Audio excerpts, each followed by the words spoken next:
This is Eyewitness News with live breaking news. And good evening and welcome to Eyewitness News at 11 o'clock. If you have been joining us on our ABC 7 Los Angeles stream, you have been following quite a pursuit now, our second of the day.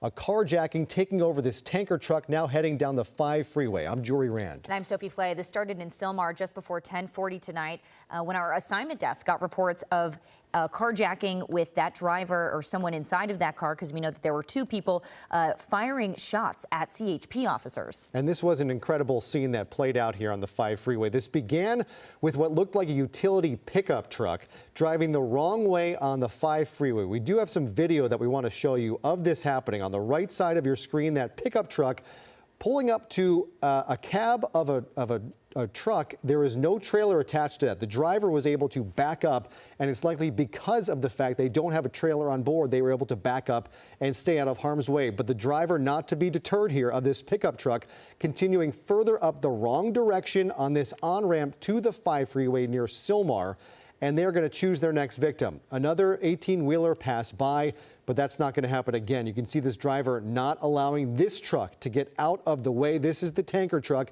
running into the front of that truck. The driver of the utility truck gets out, opens the passenger door of that 18-wheeler. The driver then gets out of fear. We imagine that there might have been a gun brandished because we do have reports of shots being fired from this person, or there are two people. The passenger of the utility truck, that pickup, got out, and they are now the driver of this tanker truck.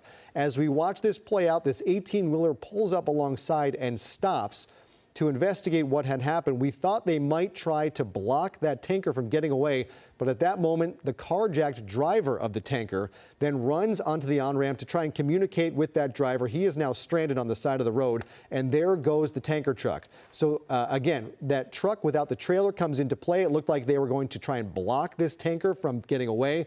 That did not happen. We watched that 18-wheeler at the bottom of your screen enter the 5 freeway. We were curious if that truck would try and block the truck's path. That did not happen either. And so here we are about 15 minutes later. This truck has now gone northbound on the 5 freeway to Newhall, getting off, re-engaging the 5 freeway southbound, and that is where we stand with law enforcement in pursuit. Yeah, now that you can see that this truck still going strong here now in Pacoima. And we mentioned those shots fired earlier. That's kind of how we got this initial report of this pursuit. And CHP units have now confirmed that they have located a firearm left inside of that original pickup truck that we showed you earlier.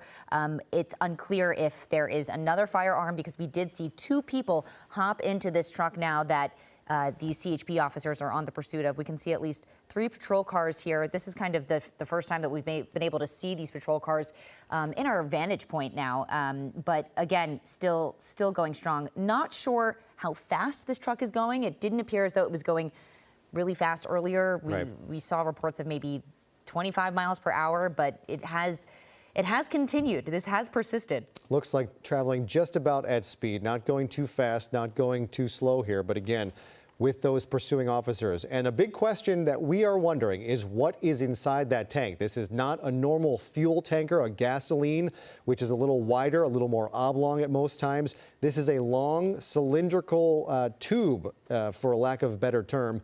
It could have some kind of cryogenic, some cold freeze. It could have some kind of gas, natural gas on board. And that, of course, introduces yet another level of danger. Here we have a carjacked 18-wheeler with some kind of trailer with unknown substance inside. We want to bring in now Bruce Thomas, our law enforcement expert, who has been watching this pursuit along with us.